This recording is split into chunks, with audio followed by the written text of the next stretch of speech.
Oke, Assalamualaikum warahmatullahi wabarakatuh. Perkenalkan, nama saya Anggara Mulia. Saya dari kelompok 3 ingin menjelaskan tentang soal UAS dari tipe soal B dan C. Di sini saya akan menjawab pertanyaan UAS yang nomor 1. Di sini yang ditanyakan, suatu sistem komputer mempunyai 3 sumber daya, yaitu R1 19, R2 12, dan R3 9. Dengan alokasian dan max resource-nya seperti yang tertera di gambar ini. Pertanyaan yang pertama ialah buatlah matriks kebutuhan untuk masing-masing proses. Untuk mencari matriks kebutuhannya itu rumusnya itu max resource dari R1 dikurangi allocation allocation R1 di proses 1, dan yang R2-nya pun sama, max resource R2 dari proses 1 dikurangi allocation R2 dari proses 1. Begitupun di R3, yaitu max resource R3 dikurangi allocation R3 di proses 1. Proses 2 dan proses 3 pun begitu juga. Ini jadi nanti ketemu hasilnya matriks kebutuhan untuk proses tersebut. Nah, pertanyaan yang kedua, urutan penanganan agar tidak terjadi deadlock. Nah, di sini kita tulis allocation atau resource yang sedang digunakan. Kedua, kebutuhan resource maksimum untuk proses-proses tersebut. Ini pun adapun nilai-nilai yang di sini itu sama dengan nilai dari tabel yang tertera pertama ya.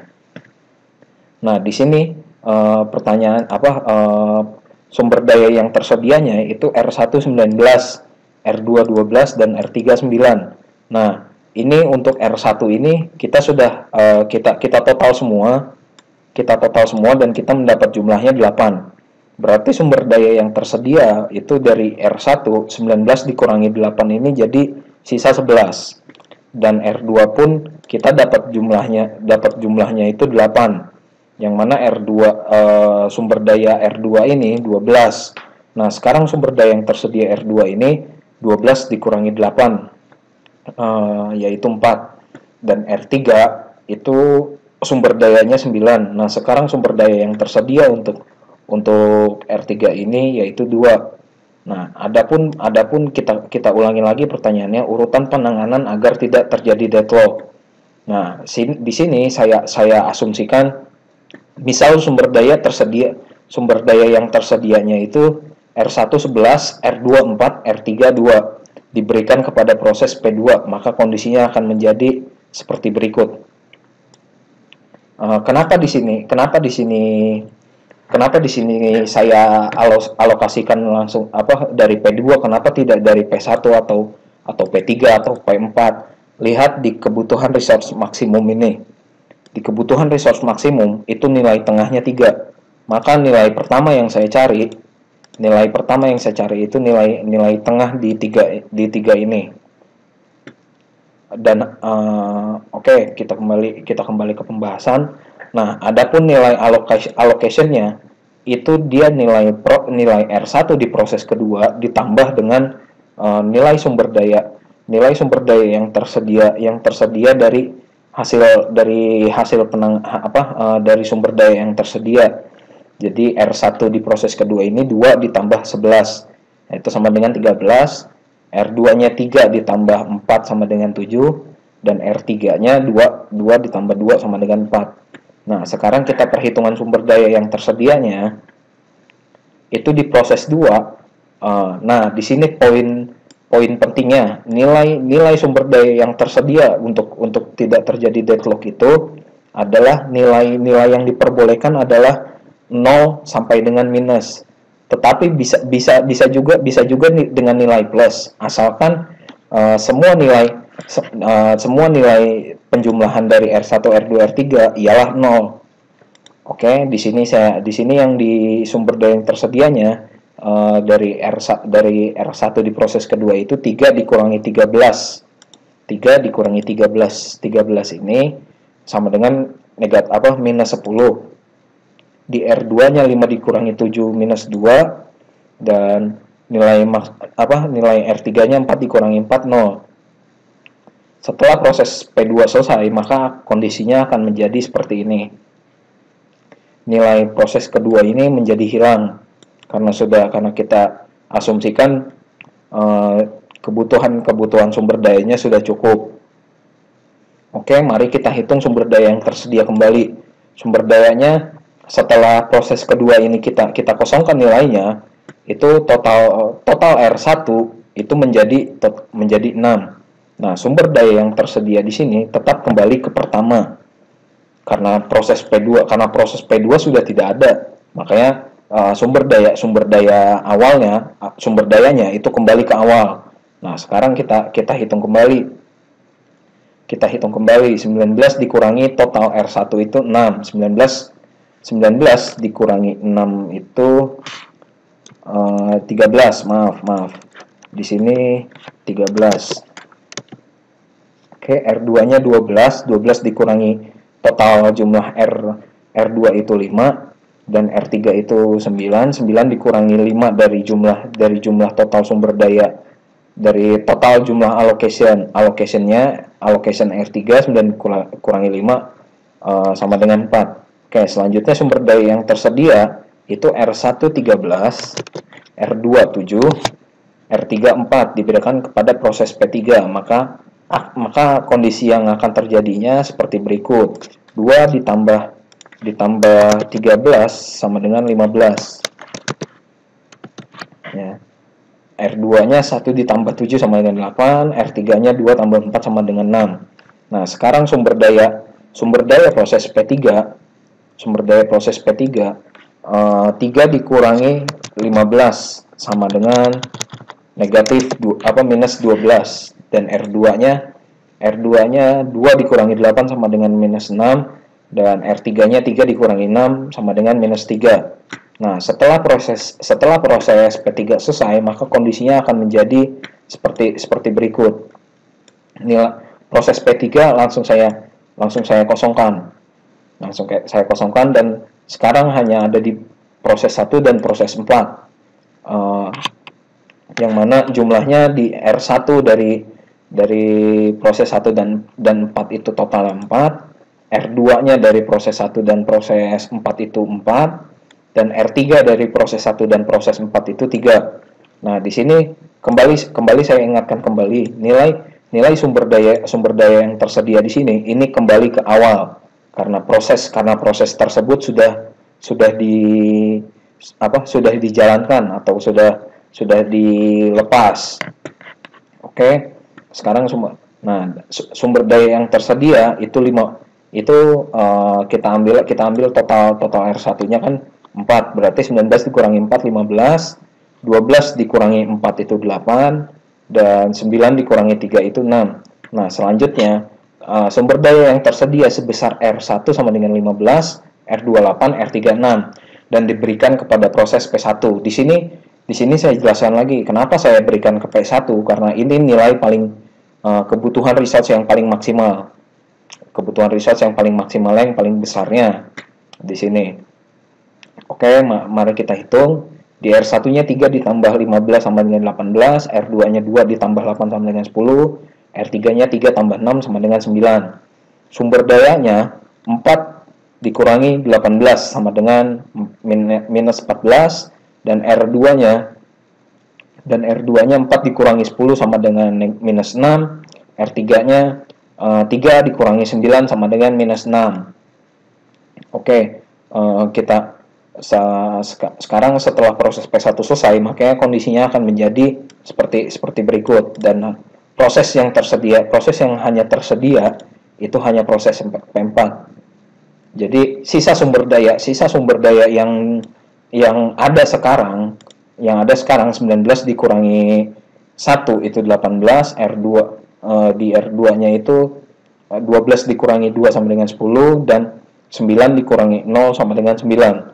Sisa sumber daya yang tersedia bisa untuk diberikan kepada P4 karena sumber daya ini masih besar. Untuk jadi urutan penanganan prosesnya supaya tidak terjadi deadlock itu adalah proses P2, P3, P1 dan P4, baru terakhir P4. Itu pengertian itu cara penjelasan dari saya mengenai soal tipe B dan C dari mata kuliah sistem operasi. Oke, cukup sekian penjelasan dari saya. Kurang lebihnya mohon maaf. Wabillahi taufiq wal hidayah. Wassalamualaikum warahmatullahi wabarakatuh. Assalamualaikum warahmatullahi wabarakatuh. Nama saya Aldeka Saputra. Saya di sini dari kelompok 3. Saya di sini akan menjawab soal UAS nomor 2. Yaitu yang sebagaimana soalnya, sebuah memori memiliki kapasitas 86 MB, di mana sistem operasi membutuhkan ruang sebesar 8 MB dan akan dipartisi menjadi 8 partisi dengan masing-masing kapasitas sebesar 10 MB. Terdapat proses-proses yang harus dilayani sesuai kedatangannya, yaitu P1 sama dengan 10, P2 sama dengan 12, P3 sama dengan 10, P4 sama dengan 8, P5 sama dengan 16, P6 sama dengan 10, P7 sama dengan 8, P8 sama dengan 12. Buat serta berikan penjelasan analoginya dengan gambar untuk mengalokasikan memori. Yang bagaimana soalnya dibagi menjadi 3, yaitu A. Partisikan dengan ukuran sama, dan yang B. Partisi statis dengan ukuran berbeda. Dalam kurung banyak antrian untuk tiap partisi dan satu antrian untuk semua partisi. Yang C. Jelaskan apa yang dimaksud dengan alokasi memori partisi statis dan jelaskan. Baiklah, di sini saya akan langsung menjawab. Dan untuk jawaban yang A itu partisi statis dengan ukuran berbeda. Banyak antrian untuk tiap partisi. Di sini adalah jawaban yang A ya. Yang mana memori 80 MB dibagi menjadi proses P2, P4, P5, P7, P8 tidak terpakai atau ruangan. Yang sini tidak terpakai atau ruangan ya. Di sini SO-nya sama dengan 8 MB dan P1-nya sama dengan 10 MB, P2-nya 12 MB, P3-nya 10 MB, P4 sama dengan 8 MB dan P5-nya 16 MB. Dan P6 itu 10 MB, P7 itu 8 MB, P8 12 MB. Jadi di sini gambaran memori tadi. Dan untuk yang bagian B itu kita baca lagi ya soalnya. Bagian B itu kita disuruh partisi statis dengan ukuran berbeda. Dalam kurung banyak antrian untuk tiap partisi dan satu antrian untuk semua partisi. Oke, jawabannya seperti ini. Partisi statis dengan ukuran berbeda, satu antrian untuk semua partisi. Di sini memori 86 MB dan proses P2, P4, P5, P7, P8 tidak terpakai atau ruang. Di sini SO-nya 8 MB, P1-nya 10 MB, P2 12 MB, P3 10 MB, P4 8 MB, P5-nya 16 MB, P6 10 MB, P7 8 MB, P8 12 MB. Yang dimana P4 ini 8 MB yang dari sini, dan juga SO yang 8 MB itu ini P1 sama dengan 10 MB dari sini, dan P7 sama dengan 8 MB itu di sini. P7 sama dengan 8 MB ya, seperti yang ada di gambar sini. Sorry. Note-nya ini diurutkan aja dari nilai P yang makan RAM paling kecil. Jadi semua ini diurutkan dari nilai P yang memakan RAM yang paling kecil. Oke, begitu ya untuk yang bagian B. Dan yang terakhir itu untuk yang C. Yang C itu, baiklah, yang terakhir itu yang C ya. Yang C itu jelaskan apa yang dimaksud dengan alokasi memori partisi statis dan jelaskan perbedaannya. Jawabannya baiklah. Apa yang dimaksud dengan alokasi memori statis? Dalam alokasi memori statis, memori yang dialokasikan diperbaiki setelah memori dialokasikan itu tidak dapat diubah. Memori tidak dapat ditingkatkan atau diurutkan. Misalnya dalam bahasa C, jika pemrograman menulis int x yang berarti bahwa variabel dapat menyimpan nilai integral, jumlah bit tergantung pada komputer. Mungkin juga ada array, misalnya int x5. X ini adalah larik yang dapat menyimpan urutan data dengan tipe yang sama, yaitu dapat menyimpan 5 elemen integral. Itu dapat menyimpan lebih dari 5 elemen. Di Java, array dapat dibuat sebagai int arg. New int array arg dapat menyimpan 5 nilai integral dan tidak dapat menyimpan lebih dari itu. Dalam alokasi memori statis, setelah variabel dialokasikan, mereka tetap permanen. Setelah alokasi awal, pemrogram tidak dapat mengubah ukuran memori. Jika pemrograman mengalokasikan array yang dapat menyimpan 10 elemen, tidak mungkin untuk menyimpan lebih dari jumlah yang ditentukan. Jika pemrogramer awalnya mengalokasikan array yang dapat menampung 10 elemen, tetapi hanya membutuhkan 5 elemen, maka ada penerobosan memori. Memori itu tidak lagi diperlukan, tapi jika tidak mungkin untuk menggunakan kembali memori, alokasi memori statis diperbaiki, tetapi implementasinya sederhana dan mudah, dan juga lebih cepat. Mungkin itu saja jawabannya. Untuk nomor 2, kurang dan lebihnya saya mohon maaf. Baiklah, terima kasih. Wabillahi taufiq wal hidayah. Wassalamualaikum warahmatullahi wabarakatuh. Assalamualaikum warahmatullahi wabarakatuh. Saya Siti Olive Fitriani. Di sini akan membahas soal untuk UAS, yaitu soal nomor 3. Nah, soal yang nomor 3 di sini diketahui bahwa kapasitas memori yang dimiliki adalah sebanyak 86 MB. Dan diketahui juga di sini ada P1 sebesar 18 MB, P2 8 MB, P3 12 MB, P4 28 MB, P5 64 MB, dan juga P6 32 MB. Nah, di sini kita yang pertama itu karena belum ada proses, maka sisa ruang kosongnya ini masih 86 MB. Dan kita akan mencoba memasukkan P1 18 MB. Jadi yang tadinya kapasitas memorinya sebesar 86 MB, begitu dimasukkan proses P1 sebesar 18 MB, maka sisa ruang kosongnya ini adalah 68 MB. Dan setelah memasukkan proses P1, di sini kita juga akan mencoba memasukkan proses P2 sebesar 8 MB. Jadi setelah dimasuki P1 yang sisa ruang kosongnya 68 MB, kita masukkan kembali proses P2 sebesar 8 MB, maka sisa ruang kosong yang tadinya 86 MB sekarang menjadi 60 MB. Nah, setelah itu kita juga akan memasukkan proses P3. Jadi setelah proses P1 18 MB, P2 8 MB, dan P3 12 MB, maka sisa ruang kosongnya ini adalah 48 MB. Nah, selanjutnya kita akan membahas soal yang A. Nah, soal yang A ini kita diminta untuk memasukkan P3. Nah, sedangkan jika kita ingin memasukkan P3 ini, sisa ruang kosongnya adalah 48 dan P4 ini adalah 28 MB. Jadi, untuk memasukkan P4 ini, yang pertama ini kita harus mengeluarkan proses P2 yang sebesar 8 MB. Jadi, sisa ruang kosong yang tadinya 48 MB, kita masukkan proses P4-nya sebesar 28 MB, maka sisa ruang kosong yang dimiliki adalah 20 MB. Nah, itu untuk soal yang A. Nah, soal yang B yaitu diminta untuk memasukkan P5 dan juga mengeluarkan P3. Nah, tadi setelah soal yang A dibahas, setelah kita memasukkan P4 sisa ruang kosongnya 20 MB, nah karena untuk memasukkan P5 ini diperlukan sebesar 32 MB, sedangkan kapasitas memorinya ini sisanya hanya 20 MB. Jadi proses P5 ini statusnya menunggu atau tidak bisa dilayani karena ruang kosongnya ini tidak cukup.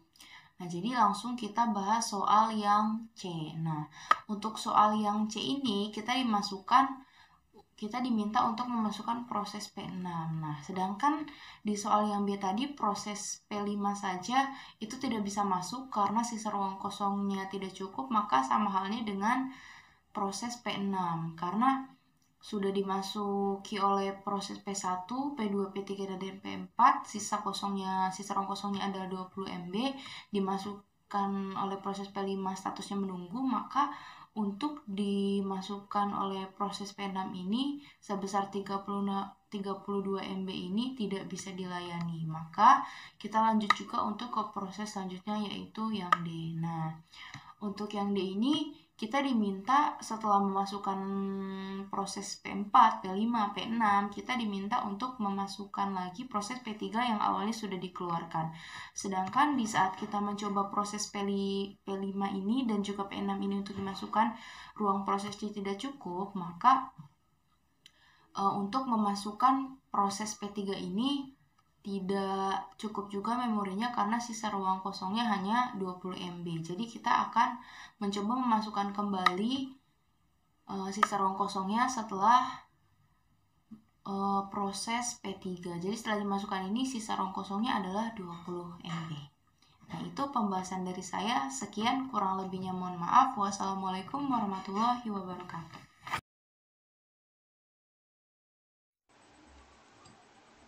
Baik, di sini saya akan menjelaskan nomor 4 soal UAS. Misal, sebuah sistem memori memiliki hole dari fragmentasi internal sebesar 88 MB dengan last allocate blok 2 MB. Jika terdapat permintaan proses yang secara berturut-turut adalah proses pertama yaitu sama dengan 12 MB, proses kedua sama dengan 18 MB, dan proses ketiganya itu sama dengan 8 MB. Gambarkan dan terangkanlah alokasi tersebut dengan algoritma masing-masing, itu dengan first fit, next fit, dan best fit. Selanjutnya kita akan menjawabnya. Itu pertama, proses pertama algoritma first fit, yaitu kapasitas ruang kosong totalnya itu 86 MB per blok. Sebelumnya kapasitasnya itu 88 MB karena akan digunakan untuk last allocate blok 2 MB. Pertama yaitu kita mencari nilai ini. Untuk memasukkan proses datang 12 MB, itu penjelasan first fit-nya itu pencarian mulai dari awal dan akan berhenti jika ditemukan lokasi pertama yang cukup untuk penempatan proses tersebut. Nah, kita mencari dari awal sampai terakhir seperti ini. Yang pertama itu ruang kosongnya itu 4 MB dan sedangkan proses datangnya 12 MB, maka tidak cukup. Kemudian 8 MB di sini. Kemudian 8 MB ruang kosongnya dan proses datangnya itu 12 MB, maka tidak cukup. Setelah itu dapat nilai 12 MB. Nah, sesuai dengan proses datangnya 12 MB. Dan di sini terpakai 12 MB dan ruang kosongnya itu 0 MB. Kemudian algoritma next fit, yaitu penjelasannya itu algoritma next fit itu pencarian mulai dari lokasi terakhir kali menemukan segmen yang cocok dan akan berhenti lokasi pertama yang cukup untuk mendapatkan proses tersebut.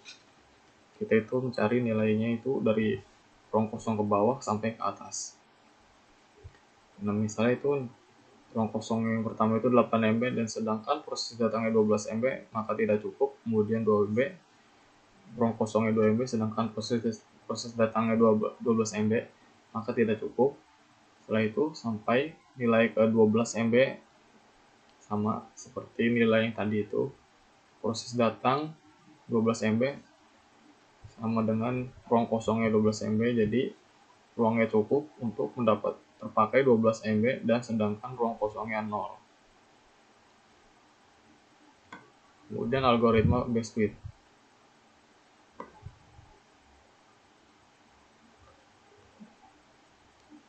Best fit itu mencari blok yang paling kecil nilai fragmennya jika ditemukan lokasi pertama yang cukup menempatkan proses tersebut. Kita pencarian mulai dari awal sama seperti first fit. Pencariannya kita mulai dari awal, tapi berbeda dia. Pertamanya itu 4 MB, ruang kosongnya 4 MB, sedangkan proses datangnya 12 MB. Kemudian 8 MB, ruang kosong 8 MB, proses datangnya itu 12 MB, maka tidak cukup, dan terdapat nilai ruang kosong 12 MB sama seperti proses datangnya, itu 12 MB. Maka terpakailah 12 MB untuk memasuki proses datang tersebut. Jadi ruang kosongnya itu 0 MB. Kemudian proses kedua yaitu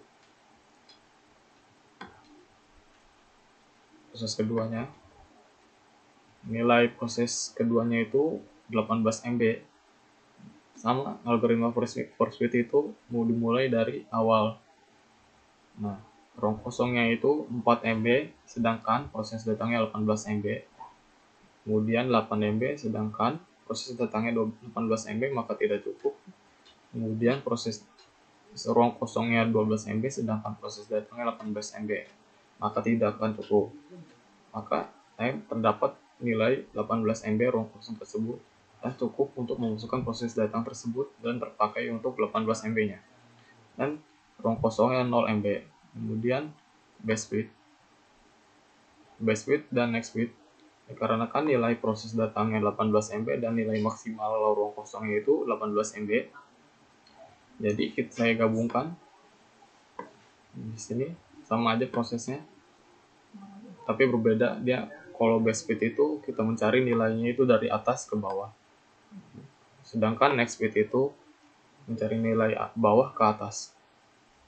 Jadi kayak gini nilainya, proses datangnya itu 18 MB dan ruang kosongnya 18 MB, maka cukup untuk algoritma base width ataupun next width. Dikarenakan ruang kosongnya itu paling tinggi itu 18 MB doang di sini, jadi saya akan memakai 18 MB tersebut. Maka terpakai nilai 18 MB dan ruang kosongnya itu 0 MB. Kemudian proses ketiganya, nilai proses ketiganya itu 8 MB. Yang pertama itu algoritma for speed, sama di pencarian mulai dari awal. Pertama itu 4 MB, sedangkan proses datangnya itu 8 MB, maka tidak akan cukup. Dan 8 MB proses datangnya itu 8 MB dan cukup untuk memasukkan proses datang tersebut untuk internal tersebut. Dan ruang kosongnya itu 0 MB. Kemudian itu algoritma next width. Algoritma next width itu pencariannya itu dari bawah ke atas. Dan maka karena dapat langsung dari bawahnya itu nilainya itu 8 MB dan proses datang itu 8 MB dan terpakai untuk proses datang itu 8 MB dan ruang kosongnya 0 MB. Kemudian itu algoritma base width. Maka base width itu pencariannya sama seperti first width, tapi ruangnya cukup doang. Jadi awalnya itu ruang kosongnya itu 4 MB dan sedangkan proses datangnya itu 8 MB. Kemudian mencari bawahnya lagi 8 MB, yaitu ruang kosong 8 MB dan sama untuk proses datangnya 8 MB. Jadi terpakailah untuk proses datangnya tersebut dan nilai terpakai itu 8 MB, sedangkan ruang kosongnya itu 0 MB. Ya, cukup sekian, makasih.